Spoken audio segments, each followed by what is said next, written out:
perkebunan ini adalah merupakan basis ekonomi jangka panjang bagi masyarakat, bagi Kalimantan Timur. Dulu kita ditopang oleh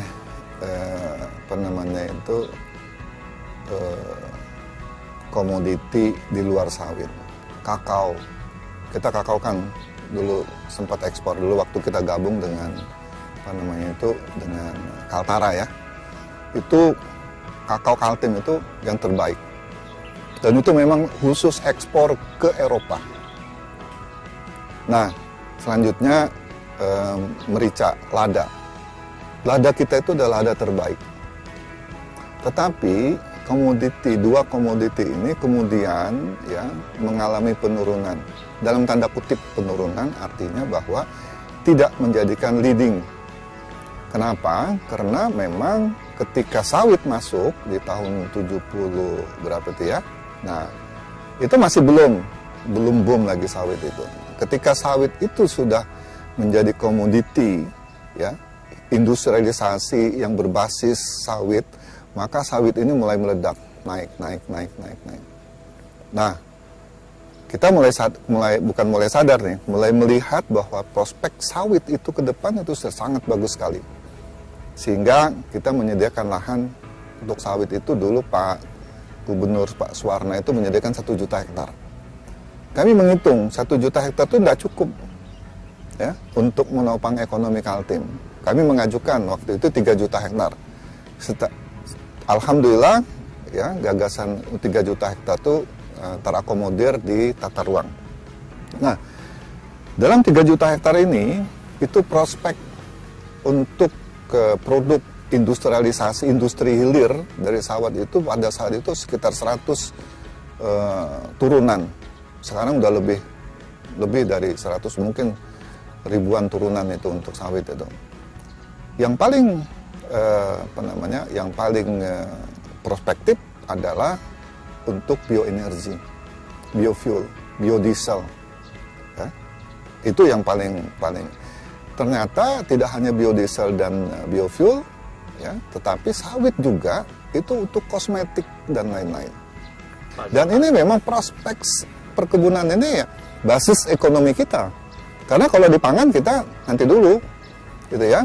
Artinya pangan ini kan hanya untuk memenuhi komoditi, dia merupakan komoditi strategis. Tapi jangan salah, pangan juga kita memiliki prospek kalau pangan itu ya nanti ini kan kita bicara pertanyaan secara umum dulu ya.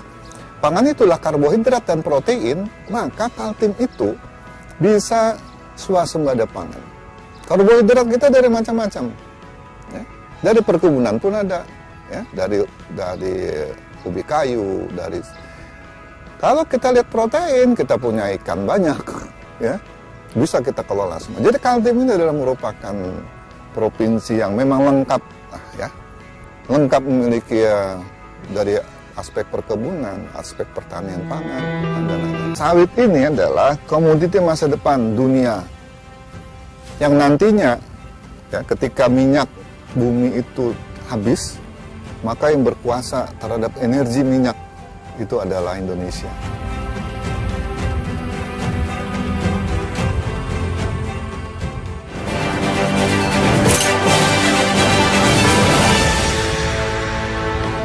Kita optimalkan sekarang bahan baku dulu, ya. Jadi lahan yang 3 juta hektar itu tadi, itu kita bisa optimalkan, ya. Jadi 1,3 kita akselerasi itu. Nah, ini yang perlu koordinasi antara provinsi dengan kabupaten kota, kabupaten ya untuk itu. Pengawasan pengendalian itu perlu, ya. Ada regulasi di provinsi untuk bisa juga membatasi waktu perizinan. Jadi kalau misalnya batas waktu, provinsi juga punya kewenangan untuk melakukan pencabutan terhadap izin itu, ya.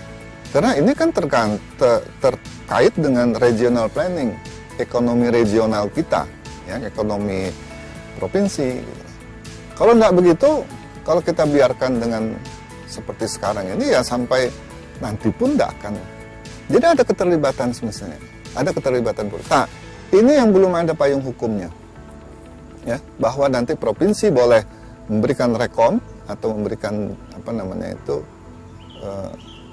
punishment ya, memberikan itu bahwa oh ini sudah lebih 2 tahun, ini harus dicabut. Nah itu apakah nanti DMPTSP yang apa namanya itu bisa mengusulkan ya, merumuskan itu bersama-sama dengan kabupaten kota, sehingga kabupaten juga tidak sungkan-sungkan untuk mencabut. Gitu kan? Ada beberapa kabupaten yang kami 3 tahun ini kami diskusikan itu, kami butuh payung Pak Jo dari provinsi supaya kami juga bisa cabut.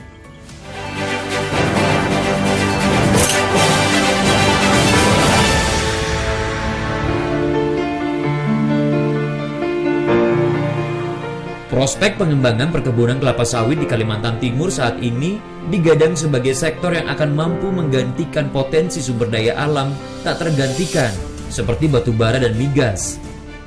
Walaupun membutuhkan waktu yang tidak sebentar untuk benar-benar mengoptimalkan produktivitas perkebunan kelapa sawit. Dari aspek energi baru terbarukan, sebenarnya kalau kita bisa masuk ke dalam bioenergi 40 sampai 40% aja ya, dari produk itu masuk ke biofuel kita bisa menghasilkan lebih dari 90 juta barrel per tahun bioenergi. Nah, kalau ini strategi ya, ini skenario. Kalau seandainya kita sudah bisa mengurangi ekspor batu bara, ya, berarti industri di luar ini kan goyang nih. Mau nggak mau, suka nggak suka, mereka akan mengalihkan industrinya. Kita udah siap lokasinya segala macam. Ini yang kita harapkan begitu strateginya. Tapi ini kan terkait dengan strategi pusat. Strategi pusat kan? Nah, kalau tadi misalnya nih, kita diberikan kewenangan untuk membatasi ekspor batu bara. Kita bisa, mungkin dalam 3 tahun, 4 tahun, kita menderita. Ya? Karena pendapatan kita dari batu bara itu turun, pasti. Tapi berapa sih pendapatan batu bara kita? Kan kecil juga. Ya, kecil juga itu. Royalti kita kan masih kecil. Tapi kalau misalnya diberikan ya, kekuatan, kebijakan ke daerah, maka ekspor kita itu akan berdampak pada peningkatan pendapatan daerah. Kalau itu masuk, industri bahan baku kita lengkap nih. Bahan baku kayu punya, bahan baku kakao punya, bahan baku sawit punya, semua. Industri terbangun. Kita sudah bisa transformasi ekonomi pasca tambang. Dan itu yakin. Real. Sekarang aja kalau sudah 3 juta hektar sawit kita, itu kita sudah bisa melewati ekonomi pasca tambang. Jadi tambang, kalau kami berhitung, kalau di tambang itu hanya 300 triliun kira-kira ya, itu di CPO, ekspor CPO, itu sudah kita bisa, kalau 3 juta hektar ya tadi, itu sudah bisa sampai 300-400. Hitungan saya 360 triliun nilai CPO dari situ. Sebenarnya kalau dalam hitung-hitungan ini... ini pasti hitungannya kan, bukan hitung-hitungan prediksi ekonomi berdasarkan... Nah, ini kita menghitung kawasan.